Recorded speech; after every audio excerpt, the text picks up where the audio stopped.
This is the Education Business Podcast for consultants and business owners providing services in schools. I'm Claire Riley, and I'll be sharing how to start, grow, and scale your education business. Hi everyone, welcome back to the Education Business Podcast. Just quickly before I get into the episode, I wanted to let you know that I'm actually speaking at my first event, which is equally exciting and scary at the same time. But it's the Full Steam Ahead conference hosted by Carrie Ann Booth. It's in Manchester and it's on Saturday the 13th of April. So if you did want to get tickets to that for my first speaking event, then you can send me a message on Instagram at Education Business Club and I will make sure that I send you the link to buy a ticket. So hopefully I'm going to add a lot of value. I'm definitely going to add a lot of value to that group of people, and hopefully you will be one of them as well. So today we're going to talk about 4 different ways to build your confidence. And the reason why I wanted to cover this on the podcast is because I am very focused on helping this community see that we need to do more than just create ourselves a job to escape teaching.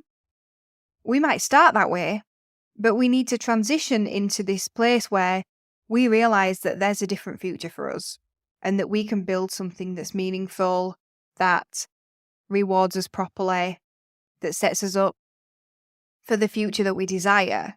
And because I'm really pushing on that at the moment, one of the counters that I get from people is, but I just don't feel confident enough. How do I move through that? How do I be more confident? And so I wanted to share 4 ways that I build my own confidence, because you'll know that this is not a one and done thing. You don't put on your to-do list, get confident, and then tick it off. This is something that we're always working on, and we're always working on deeper levels of it. So let's just get straight to it. When I am feeling not very confident, which is probably a lot more than you realise, I do these things. The first thing I do is reasoning. And what makes reasoning more difficult is if you don't have the time or space to do that. That's when I see that my confidence dips more, because I don't have time to reason properly.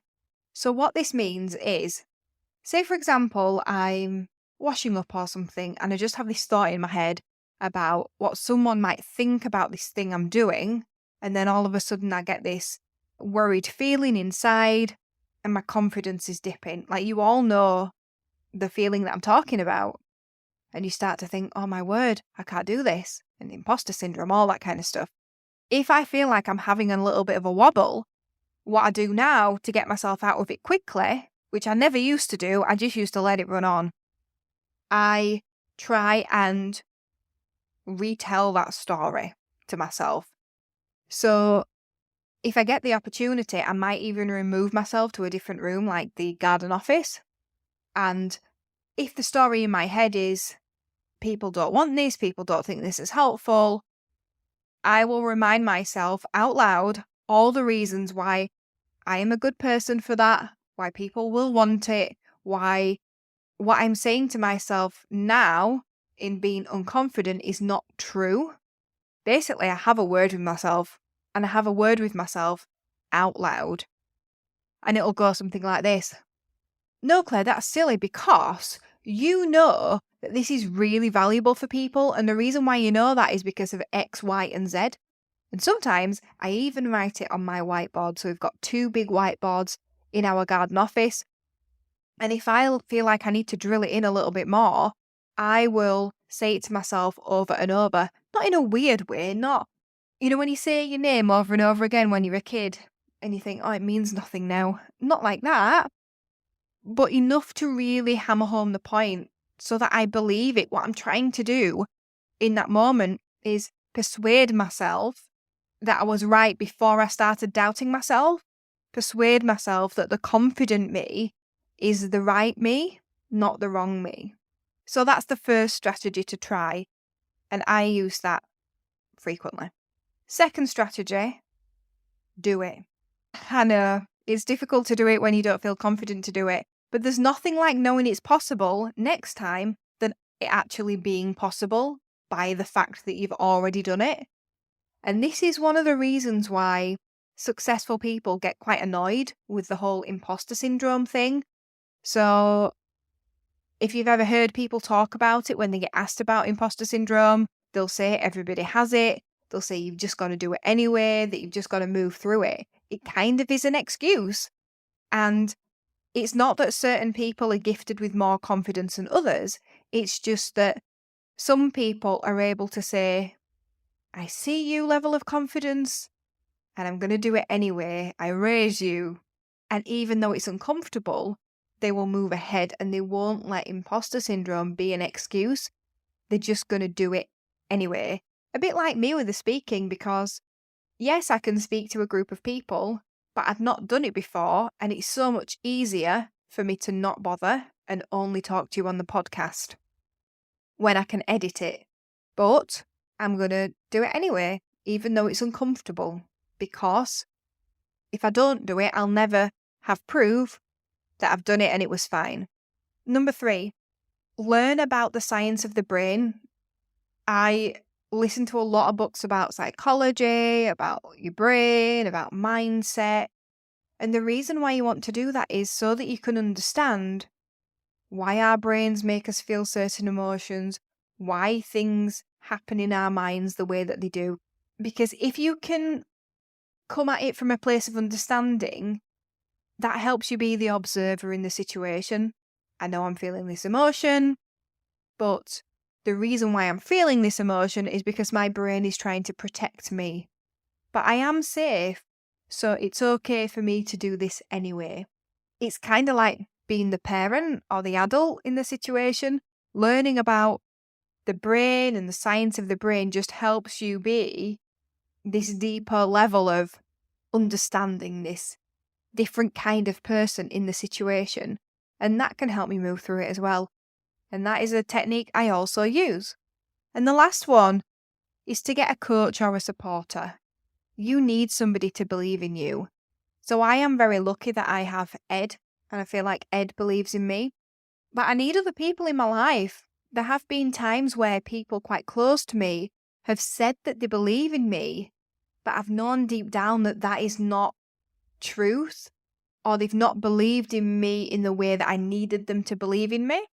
I know that one of the coaches we're working with at the moment really does believe in the vision that we have and believes in our ability to not only achieve it, but one of the things that they said was, I'm never going to say a vision is too big. Yet you can have that in your life, especially if you have close friends or family who are trying to ground you, who are trying to get you to have a grip on reality. And that's the funny thing about Ed, actually. Even though he is quite logical in comparison to me, he's never tried to ground me. He's always looking for a way to build those steps so that it's possible to get to where I want to go. And maybe you need that in your life as well. That is definitely a role that we play with the business coaching and mentoring that we do. Believing that entrepreneurs can actually fulfill this big vision that they have and supporting and cheering them on the way instead of being the one to point out the obstacles. Instead, we hold your hand, point out where the obstacles are, and then tell you how to get over them and help you get over them with the experience that we have. It might seem like a small thing, but it's a big thing. Maybe you need to hang around with people who are trying to also achieve what you're trying to achieve or have already achieved what you have in your mind so that you will get the supporter attitude from them instead of the surveyor, the one who's looking out for all the risks and telling you everything that could go wrong. But you've got 4 strategies to try this week to build your confidence. Next time you're not feeling very confident, have a word with yourself, do it anyway, learn about the science of the brain beforehand so that you can approach it from an adult perspective, and consider getting a coach or supporter to cheerlead you on this journey and help you believe in yourself because they believe in you as well. If you're an avid listener of my podcast, please, please, please leave me a review. It's been a whole year since I have had a review on Apple Podcasts. So it would be brilliant to get some more recent reviews, especially if you feel like the episodes impact you positively. So that would be so helpful to me. And the other thing is that if you haven't considered joining Education Business Club yet, have a think about it. At the moment, I am putting audio content on there 3 times a week. It's a bit like a private podcast, really, with very bespoke lessons on things that you might be interested in. There's quite a lot of freelancer stuff on there at the moment. If you're looking to employ freelancers in your company so that you can grow it, I create content that members are asking for. And it's different to this podcast because it's more in detail, it's more in depth, it's led by the actual steps to take and the experiences that I've experienced in business so far. But it would be great to see you in Education Business Club. And I'd love to just have the opportunity to really help you move your business from a job into a business that pays you back for all the hard work that you've put into it. Thank you for listening to the Education Business Podcast. To get more information to grow your business, sign up at educationbusinessclub.co.uk.